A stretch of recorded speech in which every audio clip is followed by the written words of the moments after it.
Rich tax, poor tax. I think rich people think about their taxes slightly differently than people who are less rich. In this episode, we're going to talk about the ways that rich people and poor people differ on their taxes. Hi, I'm Bridget Sullivan-Mermel. I'm a fee-only financial advisor from Chicago, Illinois. And I'm John Shearer. I'm a fee-only financial advisor from Middleton, Wisconsin. And before we talk about people, rich tax versus poor tax and how to think about that, we want to remind everybody to hit that subscribe button. We're trying to reach 1,000 subscribers, and you can help us do that. And with that, let's get into talking about it. I love the play on words, right? Yeah. Rich tax, poor tax. And I think we're talking about poor tax. We're talking about really not quite as rich as the super rich people, right? Yeah, And that, exactly. yeah. But to see if it's for you. So first of all, I would say rich people focus on how much their total tax is. And poor tax is focusing on how much is people keep saying return, but it actually is a refund. Yeah. Okay, so how much is my return? Yeah. That's kind of confused me, but that seems to be in the popular lexicon now. Yeah. What's my return? And to me, it's like, that you mean your refund? But anyway. How much did you overpay the government? Yeah. And then they're giving you back, right? Right. But I would say that rich people focus on their total tax, not on how much a refund they're getting or how much they owe. Yeah, what's your actual tax, right? And to that point, I'll ask people, well, how much did you pay in taxes last year? As I'm looking at their tax return, they go, oh, no, I didn't pay. I got a refund. Right. Like, well, no, you paid taxes, right? It's just a matter of that refund is how much you prepaid versus not. So focusing on that line, I used to know what line it is, and I can't remember anymore. But on page 2 of your 1040, like, what was your actual total tax? That's the number that we're talking about here, right? Exactly. And the thing is that there's a reason why I would say rich people focus on it more. And that's because they have to make estimated payments. Mm-hmm. And not like, I wouldn't say make estimated payments so you can be like a rich person. I would. Yeah. But estimated payments are when you have to pay quarterly into the government. So that means that you're not getting all of your payments to the IRS through withholding. All right. And sometimes we have people like say take money out of their IRAs with RMDs that 100% of it goes to the government just to make it easy, just to make their estimated taxes easy. Maybe if we could stop here just for a second is so why if I need to make quarterly estimated tax payments, why isn't enough money being taken on my checks? Well, I don't have a check. Maybe I'm a self-employed. There you go, right? I get money from somewhere else. Right. It's not coming from a W-2. Right. Maybe it's from real estate. Right. That's what I do. Maybe I get it from investments, right? And there's no withholdings on my investment distributions, capital gains and those sorts of things. So that's the deal we're talking about there, right? It's when you're getting income that's not already withheld from you. That's where and people that have more assets often have those other things, right? It's not just their job is not the place where they make all of the money. Maybe even most of their money doesn't come from their job, right? It comes from their investments and other things that they do, right? Exactly. I think that's the point is that's like a quality of a lot of rich people is that they have some other things going on that are making money that don't have withholding requirements. Mm-hmm. So they have to make estimated payments. So then they're like, wow, this is a lot. Yeah. Yeah, when it's in front of them. I've always said we'd have tax reform and political reform in this country if on April 16th every year we had the elections, and on April 15th everybody had to write a check for their taxes. If there was no withholding, you had to write a check every year for what you owe in taxes. Have those elections next week. People figure out, hey, wait a minute, here's where my money is going, as opposed to it happening artificially. But that's another discussion for a different day, right? I think that's kind of the underlying point we're getting to. Rich people start a business or have real estate in California.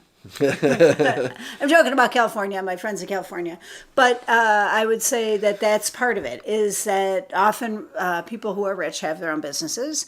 Another thing that rich people do is hire people, often like us, but we don't just work with rich people, to help them figure out how to get more money after tax. So they're focused on how much money do I get to spend? Not just like how much can I build up in my 401k or in my IRAs. So how can I get money after tax? Like how does this get taxed? So they're more sensitive to figuring out ways of getting income that is capital gains versus regular W-2. And they're thinking, after tax. Yeah.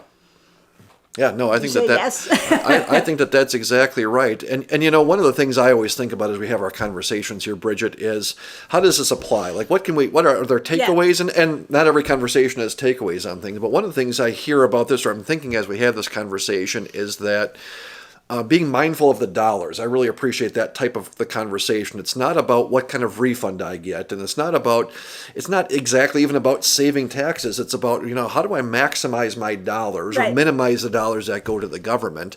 And one thing I hear from a lot of people, or I hear often, is that, there's these loopholes that the rich use and these sort of things. And certainly there are some of those, and we can maybe talk about some of those if it's useful. But at the end of the day, one of the reasons I think that the rich folks have advisors that tell them how to do some of these things is that their tax dollars are pretty substantial. Right. You're talking about making these estimated payments, right? When it doesn't come out of your paycheck every 2 weeks and you've got to write a great big check every quarter, suddenly it hurts a little bit more, right? With those things.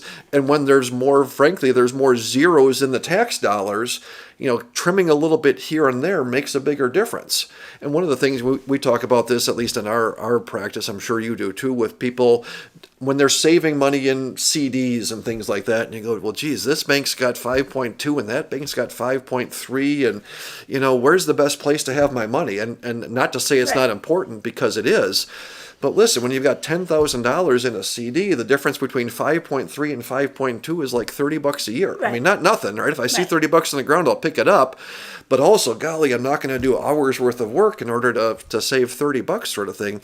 Whereas we just had somebody recently, and they had a lot of cash in the bank for various reasons. Right. If you've got $200,000 in the bank, the difference between 5 and 5.25%, we're talking several $1,000s. You're like, hey, it makes sense to focus on this when if I've got a really big tax bill and there's things I can do to minimize it, it's worth me spending time and effort, maybe even a little bit of money to hire somebody to fix, to help me optimize that. If my tax bill is much smaller, then maybe it's just, even if there are some things to do, I mean, I don't want to spend $500 to save $200 sort of a thing. So I think that's part of the thing too, is, rich folks have more zeros in their portfolios and their investments, in their taxes. So there's more bang for the buck for doing it. And I think some of the things that we talk about are not that anybody couldn't do that, not that somebody who's got a regular W-2 paycheck couldn't do it. A school teacher, you could, but what are you getting for that compared to somebody who's got a bunch of real estate in California, right? And the way the prices are skyrocketing and rental income, and it's a different story. So I think that's just useful to think about. Like, all right, how are my dollars? What dollars are we talking about? If you're watching this and thinking, well, geez, how can I use some of those strategies that the rich folks use? Right. And the last one I have is that they donate smart. So I consider donating smart with tax strategies. So they do well with donating, but then they also do well with, like, okay, let me take advantage of this from a tax donating perspective. To charity you're talking about, right? Giving money to United Way or church or whatever things I do. Exactly. So there's they get a double bang for the buck with donations. So talk a little bit about that. I think I know where you're getting at. What sort of things do people do along those lines? So donor advised fund, sometimes so a donor advised fund, which we have videos on, is a great tool for regular Americans to get a tax break and donate. All right? And then there's more. That works great for at least 95% of the people. Between that and qualified charitable distributions, again, 95% of the people, that's going to be great. When you get up higher, you might want to do a private foundation, but that's actually beyond. You can do so much just with these two tax smart strategies. And that's what I thought you were getting after with things, and I totally agree. And this is one of the places I just got done saying that, hey, people that have a lot more money, there's probably some other things that they can do that I just don't need to do, right? But this is one where I do see that it's a low cost, low barrier, right? You don't need a lot of fancy advisors or super complicated planning when you're talking about giving to charity and using something like a donor advised fund, or if you're over 70 and a half, right? Giving money from your IRA to your church, to Right. your United Way, to whatever charities you support. I mean, it's one of that is one of those places where, yeah, maybe I'm not saving tens of thousands of dollars by doing that, but I can save hundreds of dollars with a very low cost of entry, low barriers. We had a new client was in recently. We're talking through what they giving money to charity, and well, how do you give money to charity? I asked, and well, geez, we just write a check for it.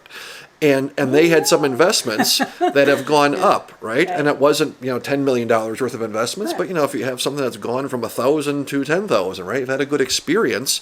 We can give some of that stock or some of that mutual fund to the charity and avoid some capital gains. We can give it to a donor advised fund. So that is one of those places where, yep, do rich people do that? Absolutely. But I think regular people can really take advantage of that, just lower barriers to entry. Right. So those are our rich tax, poor tax clues. I'm Bridget Sullivan Ramel. I've got a fee-only financial planning practice in Chicago, Illinois. And I'm John Shearer. I've got a fee-only financial planning practice in Middleton, Wisconsin. And both Bridget and I are taking on new clients. We'd love to hear from you if you're interested. But if you like what we hear and you're looking for an advisor in your local area, check out acplanners.org to find advisors who think like Bridget and I do. And don't forget to subscribe.